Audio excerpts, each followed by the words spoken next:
का हो बम काहे उदास बैठल बार का कहिए बाबू सामन चढ़ गइल बा।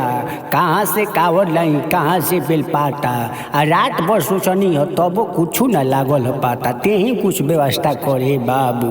चलो हम बताओ तनी।